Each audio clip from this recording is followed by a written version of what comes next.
सत्संग जी प्रेम से कहना।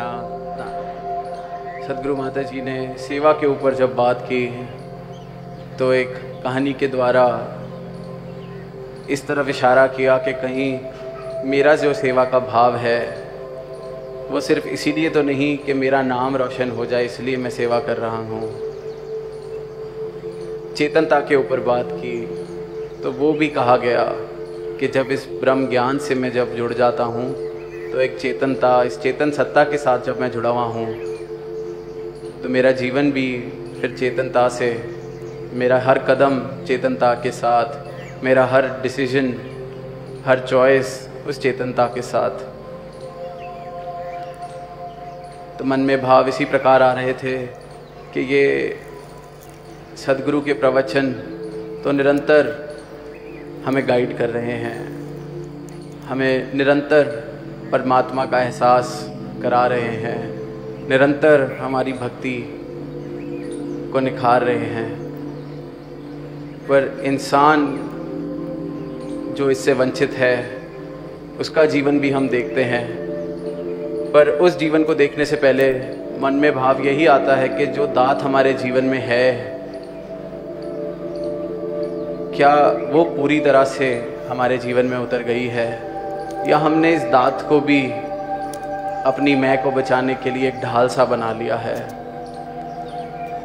या मेरी चालाकी ने इस ब्रह्म ज्ञान को भी मुझे और चालाक करने में, मेरे अहंकार को और बढ़ाने में अपना साथ मैंने इसको बना लिया है। अक्सर किसी को बोलते हुए सुनते हैं कि मैं तो ऐसा ही हूँ, मुझसे ना उम्मीद करी जाए कि मैं बदल सकता हूँ, मैं तो ऐसा ही हूँ। ये संसार में अक्सर सुनने को मिलता है, पर एक बार किसी महापुरुष से सुनने को मिला कि मैं तो ऐसा ही हूँ, मुझसे ना उम्मीद करी जाए कि मैं बदलूँगा। यहाँ तक तो बात ठीक थी क्योंकि संसार ठीक है, संसार में हम विचरते हैं, संसार का हम पे रंग चढ़ता है। पर जो अगली लाइन थी उसके बाद दास को लगा कि जिसने तो इस मैं को ख़त्म करना था उसको तो हमने इस मैं को बचाने के लिए ढाल बना लिया है।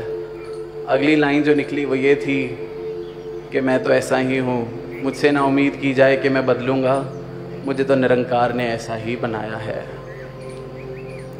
अब साथ संगत, जब निरंकार की ढाल मैंने लगा ली अपनी मैं के आगे तो फिर बचने का क्या उपयोग, इससे अच्छी, इससे पक्की ढाल तो मिल ही नहीं सकती। जहाँ इस निरंकार को पाके मैंने अपनी मैं को ख़त्म करना था, क्योंकि निरंकार तो हम सब में एक जैसा है। सदगुरु ने यही ज्ञान देके सारे फ़र्क मिटाए हैं कि ये जो हर चीज़ का सोर्स है, स्रोत है, उसी के अंश तुम हो। तो जो प्रेम निरंकार से बहता है वही इसके बोध से, इसके ज्ञान से हमारे जीवन में उतरना चाहिए।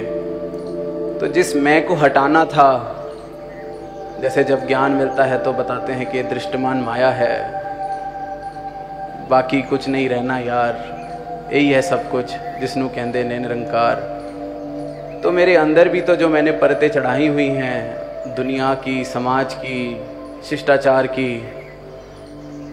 उसको भी तो इस ज्ञान ने हटाना था, पर मैंने उसको तो वैसे का वैसा ही बने रहने दिया और साथ में एक परत ऊपर से और चढ़ा ली।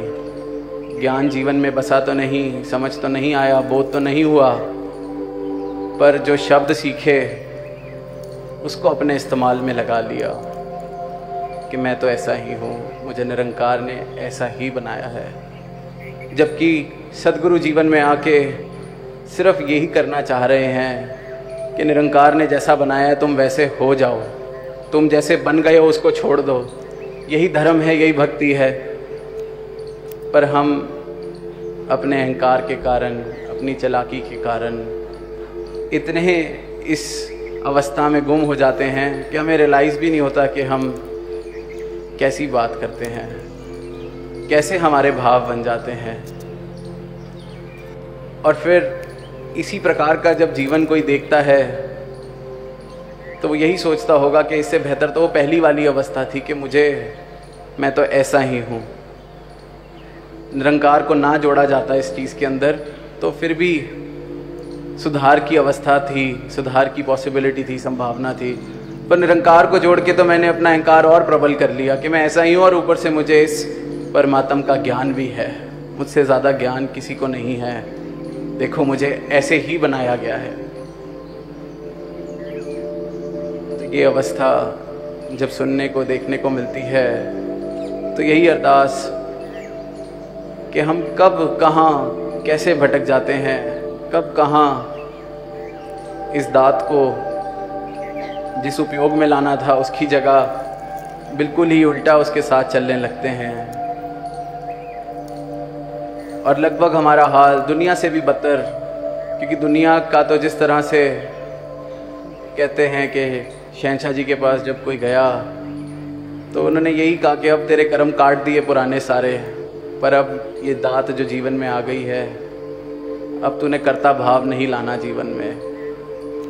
पर हम बिल्कुल उससे विपरीत कई बार होने लगते हैं। और सारा कारण सब हमको पता है, हम कहते भी हैं, सुनते भी हैं कि ये मैं, ये अहंकार, ये इसकी वजह से ही सब कुछ ऐसे होता है। आज मन का भी जिक्र सुना हमने, पर फिर भी अवस्था बड़ी मुश्किल। तो उसकी युक्ति भी सतगुरु ने खुद दी है अवतार वाणी में कि जिस बंदे का हर दम हर पल ध्यान गुरु के चरणों से जुड़ा है, तो ऐसे बंदे के अंदर ये निरंकार भगवान खुद वास करता है। फिर ये अहंकार, ये मन, ये इस प्रकार का जीवन मेरा नहीं बन सकता। लेकिन ध्यान जुड़ना गुरु के चरणों में और मेरा ये कहना कि मैं गुरु के चरणों में जुड़ा हूँ, उसमें बहुत फ़र्क है।